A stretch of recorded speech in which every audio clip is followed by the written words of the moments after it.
There are actually normal people in New York. Welcome to Hannity. We're back with a live studio audience. A few normal New Yorkers. Shocking. They haven't gone to Florida yet. Anyway.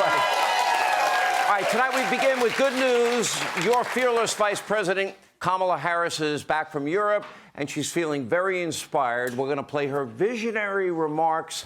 They're coming up straight ahead. Also, the latest Republican to join the 2024 race is on a mission to abolish affirmative action and destroy woke culture. Vivek Ramaswamy, I don't know if you know who he is going to join us. He's made quite a splash lately, so we'll introduce you to him.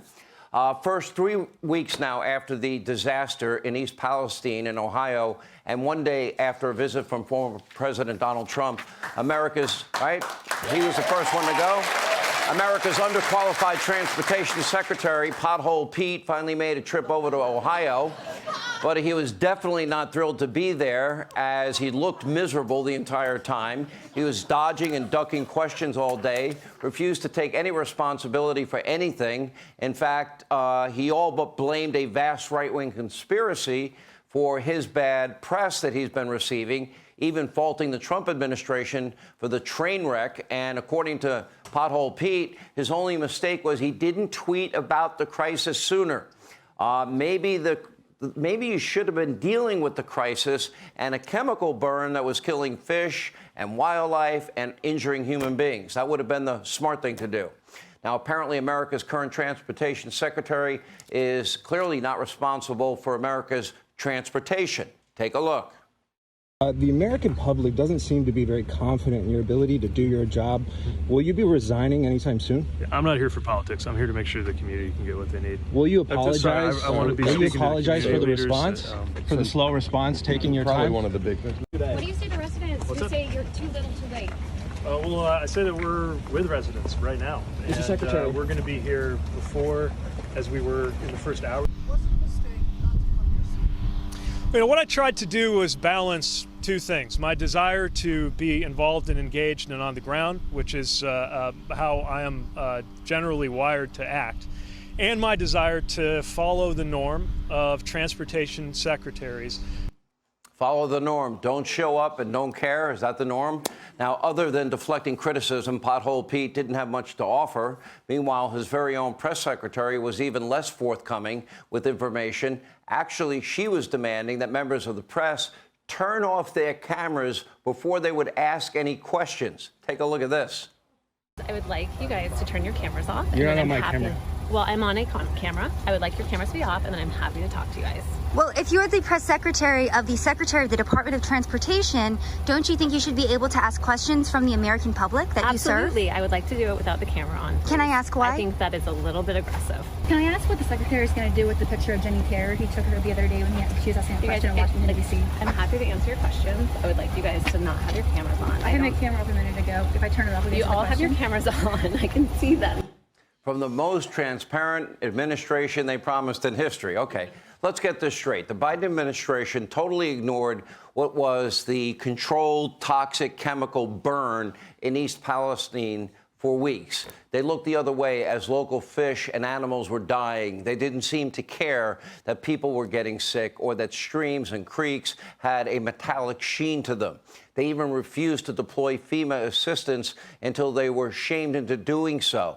And by the way, just like Mayor Pete was shamed into showing up a day late and $1 short after Donald Trump had gone there the day before, only to tell locals that it's not his fault and the media to turn off their cameras because they didn't want to be caught on camera saying what they really think, and they didn't have answers to the questions anyway. That is a slap in the face to the American people. But meanwhile, Joe Biden was over in Ukraine offering another $500 million of your money to the effort in Ukraine, while we're paying more than 3 times what the rest of Europe is paying to help Zelensky.